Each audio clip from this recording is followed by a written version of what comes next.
हम सब अलग अलग नहीं हैं, इतनी सी बात समझ में नहीं आ रहा हम सबको। और बाबा बागेश्वर निकाल रहे हैं सनातनी हिंदू एकता यात्रा। यह उनका एक संकल्प है, सनातन हिंदू एकता पद यात्रा। ये संकल्प उनका शुरू होने जा रहा है 7 नवंबर से 16 नवंबर तक। पर इतनी सी बात हम सब बिल्कुल मानने को तैयार नहीं है कि हम सब अलग अलग नहीं हैं। कभी ध्यान से देखिए, मैं बहुत ही वैज्ञानिक बात कर रहा हूँ। एक ही सूरज हम सबको रोशनी देता है, हाँ कि नहीं? एक ही धरती के हम सब संतान हैं, यानी कि एक ही धरती पर हम सब निवास करते हैं। एक जैसी हवा से हम सबका सांस चलता है। इसी धरती पर उगे हुए अन्न हम सभी खाते हैं। तो सूरज की धूप सबके लिए एक समान है। जो हवा हमें सांस के लिए मिलती है वो एक समान है। जिस धरती का उपजा हुआ अन्न खाते हैं वो एक समान है। जो हम धरती से निकाला हुआ जल पीते हैं वो एक समान है। उसके बाद भी सनातन हिंदू एकता यात्रा की क्यों जरूरत पड़ी बाबा बागेश्वर को? क्योंकि हम सब बटे हुए हैं। बहुत सारे बंटवारों की आज मैं चिंता नहीं करूंगा, क्योंकि देश तो अलग अलग महाद्वीप में जो बटा हुआ है उसके अलग अलग संस्कृति हो सकते हैं। पर सबसे ज्यादा जो असर पड़ता है कि आज से लगभग 2000 पहले जब ये ईसाई धर्म आया इस धरती पर, और इधर 200 वर्षों में, खास करके 100 वर्षों में, ईसाइयों ने बिल्कुल ये ठान लिया कि पूरी धरती पर सभी को ईसाई में कन्वर्ट कर देंगे।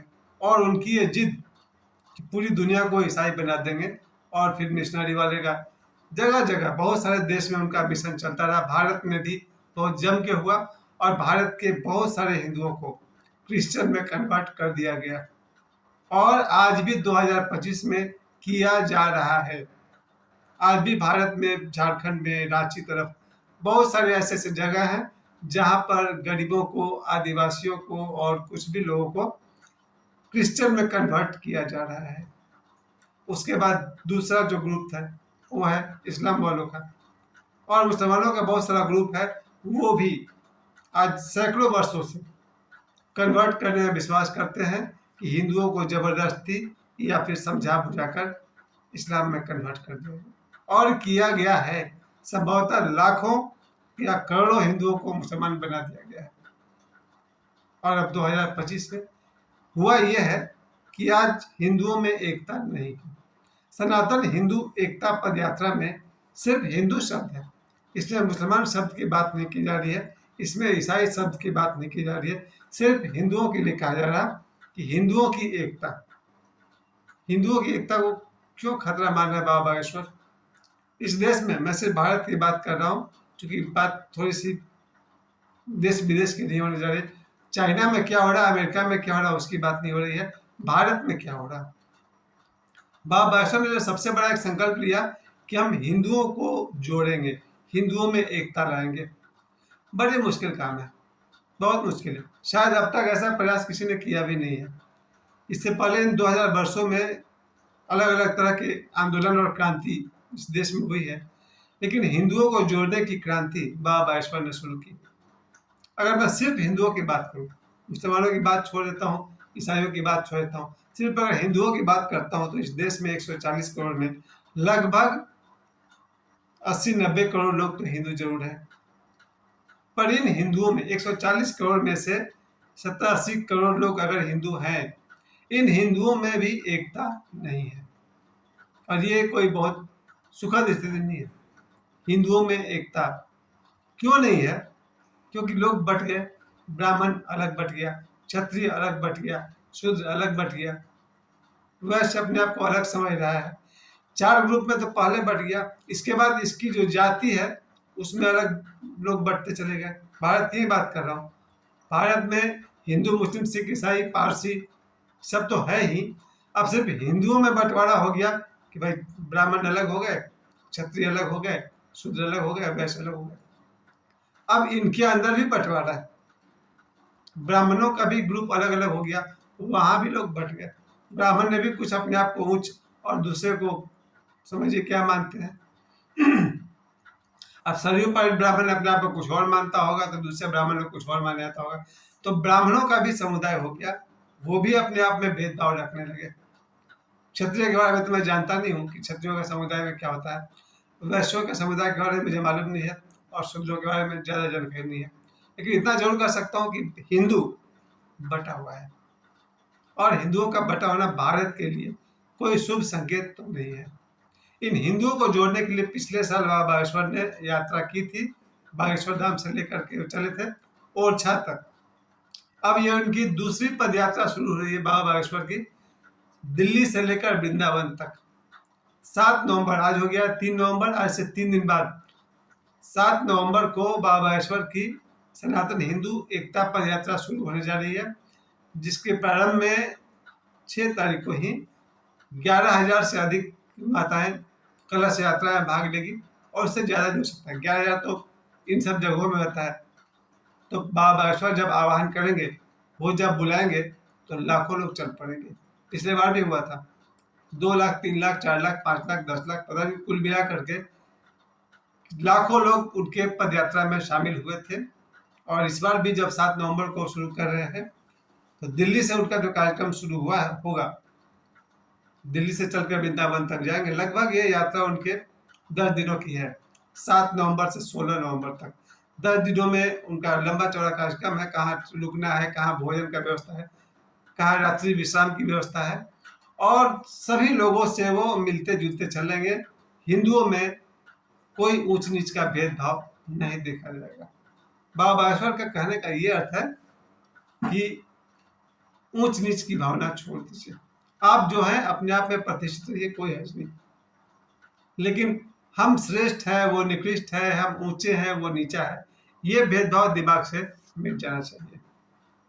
ब्राह्मणों को इस बात का दम्भ नहीं होना चाहिए कि हम चारों से सबसे श्रेष्ठ हैं, या क्षत्रिय को इस दम्भ नहीं होना चाहिए कि मेरी शक्ति के आगे तो ब्राह्मण कुछ है ही नहीं। लेकिन जरा गौर से देखिए, अगर ब्राह्मण ही अपने आप को मान ले कि हम ही सर्वे सर्वा है, तो इस देश की रक्षा करने वाला क्षत्रिय, क्या उसका कोई मूल्य नहीं है? अगर क्षत्रिय ही ना हो, तो फिर ब्राह्मणों की भी जान खतरे में पड़ जाए। कहने का मतलब ये हुआ कि ब्राह्मण अगर महत्वपूर्ण है, तो क्षत्रिय भी अपनी जगह पर महत्वपूर्ण है। यहाँ तक कि चारों वर्ग, सभी व्यक्ति का समाज में कुछ न कुछ योगदान है। अगर आप समझते हैं कि डॉक्टर्स के बिना आपका समाज चल जाएगा, नहीं, मुश्किल है, क्योंकि लोग समय समय पर बीमार ही पड़ेंगे। कोई कहेगा शिक्षा के बिना हमारा समाज चल जाएगा, नहीं, शिक्षा की जरूरत है, तभी तो कोई डॉक्टर बन पाएगा, कोई इंजीनियर बन पाएगा। तो हमारा देश किसी एक से और किसी दो से नहीं चलता है। शिक्षकों का भी इस देश में खूब सम्मान होना चाहिए। किसान के बनाए हुए रोटी के बिना तो कोई जी ही नहीं सकता।